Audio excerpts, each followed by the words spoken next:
ಔರಾದ ಚಿಂತಾಕಿ ಬಾಲಕಿಯರ ವಸತಿ ಶಾಲೆಗೆ ಶಾಸಕ ಪ್ರಭು ಚವ್ಹಾಣ್ ಭೇಟಿ. ಮಾಜಿ ಸಚಿವರು ಹಾಗೂ ಶಾಸಕರಾದ ಪ್ರಭು ಬಿ ಚವ್ಹಾಣ್ ಅವರು ಔರಾದ ಬಿ ತಾಲೂಕಿನ ಚಿಂತಾಕಿಯಲ್ಲಿ ನಿರ್ಮಿಸಲಾದ ನೂತನ ಡಾ ಬಿಆರ್ ಅಂಬೇಡ್ಕರ್ ಬಾಲಕಿಯರ ವಸತಿ ಶಾಲೆಗೆ ಜೂನ್ 8ರಂದು ಭೇಟಿ ನೀಡಿ ಕಾಮಗಾರಿಯನ್ನು ಪರಿಶೀಲಿಸಿದರು.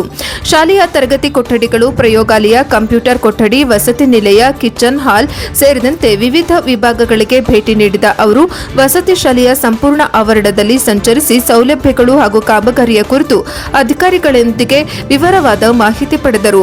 ಈ ಸಂದರ್ಭಗಳಲ್ಲಿ ಮಾತನಾಡಿದ ಅವರು, ಈ ಭಾಗದಲ್ಲಿ ಎಸ್ಸಿ ಹಾಗೂ ಎಸ್ಟಿ ಸಮುದಾಯದ ವಿದ್ಯಾರ್ಥಿಗಳಿಗಾಗಿ ವಸತಿ ಶಾಲೆಗಳ ಕೊರತೆ ಇತ್ತು. ಹಲವು ವರ್ಷಗಳಿಂದ ಸ್ಥಳೀಯ ಜನತೆ ವಸತಿ ಶಾಲೆ ನಿರ್ಮಾಣಕ್ಕೆ ಬೇಡಿಕೆ ಸಲ್ಲಿಸುತ್ತಿದ್ದರು. ಗ್ರಾಮ ಸರ್ಕಾರದ ಸಂದರ್ಭದಲ್ಲಿ ಸಾರ್ವಜನಿಕರು ಈ ವಿಷಯವನ್ನು ಪ್ರಸ್ತಾಪಿಸಿ ವಿದ್ಯಾರ್ಥಿಗಳ ಶೈಕ್ಷಣಿಕ ಅನುಕೂಲಕ್ಕಾಗಿ ವಸತಿ ಶಾಲೆ ಸ್ಥಾಪಿಸುವಂತೆ ಒತ್ತಾಯಿಸುತ್ತಿದ್ದರು. ಜನರ ಬಹುದಿನಗಳ ಕನಸು ಹಾಗೂ ಬೇಡಿಕೆಯನ್ನು ಈಡೇರಿಸುವ ಉದ್ದೇಶದಿಂದ ಹಿಂದೆ ಸಚಿವನಾಗಿದ್ದಾಗ ಅನುದಾನ ಮಂಜೂರು ಮಾಡಿಸಿ ವಸತಿ ಶಾಲೆ ನಿರ್ಮಿಸಿದ್ದೇನೆ ಎಂದರು. ನೂತನ ಕಟ್ಟಡದಲ್ಲಿ ವಿದ್ಯಾರ್ಥಿನಿಯರ ವಿದ್ಯಾಭ್ಯಾಸಕ್ಕೆ ಅಗತ್ಯವಿರುವ ಎಲ್ಲ ಮೂಲಭೂತ ಹಾಗೂ ಆಧುನಿಕ ಸೌಲಭ್ಯಗಳನ್ನು ಕಲ್ಪಿಸಲಾಗಿದೆ. ಅಂದಾಜು ಪತ್ರಿಕೆಯಲ್ಲಿ ನಮೂದಿಸಿರುವಂತೆ ಕಂಪ್ಯೂಟರ್ಗಳು, ಪ್ರಾಜೆಕ್ಟರ್ಗಳು, ಪೀಠೋಪಕರಣಗಳು ಹಾಗೂ ಪಾಠೋಪಕರಣಗಳು ಸಮರ್ಪಕವಾಗಿ ಒದಗಿಸಬೇಕು ಎಂದು ಅಧಿಕಾರಿಗಳಿಗೆ ಸೂಚನೆ ನೀಡಿದರು. ವಸತಿ ಶಾಲೆಯ ಆವರಣದಲ್ಲಿ ಹೆಚ್ಚಿನ ಸಂಖ್ಯೆಯಲ್ಲಿ ಸಸಿಗಳನ್ನು ನೆಟ್ಟು ಹಸಿರು ವಾತಾವರಣ ನಿರ್ಮಿಸಬೇಕು.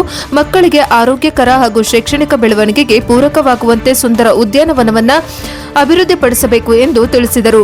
ವಸತಿ ಶಾಲೆಗೆ ಸಂಪರ್ಕ ಕಲ್ಪಿಸುವ ರಸ್ತೆ ನಿರ್ಮಾಣ ಮಾಡಬೇಕೆಂಬ ಬೇಡಿಕೆ ಸ್ಥಳೀಯರಿಂದ ವ್ಯಕ್ತವಾಗಿದ್ದು, ಈ ಕುರಿತು ಶೀಘ್ರವೇ ಅಗತ್ಯ ಕ್ರಮ ಕೈಗೊಂಡು ರಸ್ತೆ ನಿರ್ಮಾಣ ಕಾಮಗಾರಿ ಕೈಗೊಳ್ಳಲಾಗುವುದು ಎಂದು ಭರವಸೆ ನೀಡಿದರು. ವಿದ್ಯಾರ್ಥಿನಿಯರು ಶ್ರದ್ಧೆಯಿಂದ ವಿದ್ಯಾಭ್ಯಾಸ ಮಾಡಿ ಔರಾದ ಬಿ ತಾಲೂಕಿನ ಕೀರ್ತಿಯನ್ನು ಹೆಚ್ಚಿಸಬೇಕು. ನಿಲಯ ಪಾಲಕರು ಮಕ್ಕಳನ್ನು ತಮ್ಮ ಸ್ವಂತ ಮಕ್ಕಳಂತೆ ಕಾಳಜಿಯಿಂದ ನೋಡಿಕೊಳ್ಳಬೇಕು. ವಿದ್ಯಾರ್ಥಿನಿಯರಿಗೆ ಯಾವುದೇ ರೀತಿಯ ಕೊರತೆಯಾಗದಂತೆ ಅಗತ್ಯ ವ್ಯವಸ್ಥೆಗಳನ್ನು ಕಲ್ಪಿಸಬೇಕು ಎಂದು ಸೂಚಿಸಿದರು.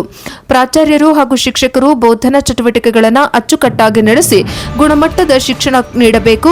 ಈ ಬಾರಿಯ ಎಸ್ಎಸ್ಎಲ್ಸಿ ಪರೀಕ್ಷೆಯಲ್ಲಿ ಶಾಲೆಯು 100% ಫಲಿತಾಂಶ ದಾಖಲಿಸುವ ಗುರಿಯೊಂದಿಗೆ ಕಾರ್ಯನಿರ್ವಹಿಸಬೇಕು ಎಂದು ಶಾಸಕರು ನಿರ್ದೇಶನ ನೀಡಿದರು.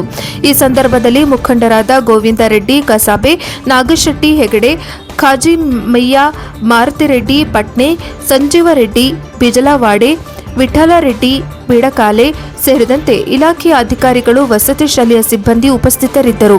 ವರದಿ ಸಂಜಯ್ ರಾಥೋಡ್, NKS TV4.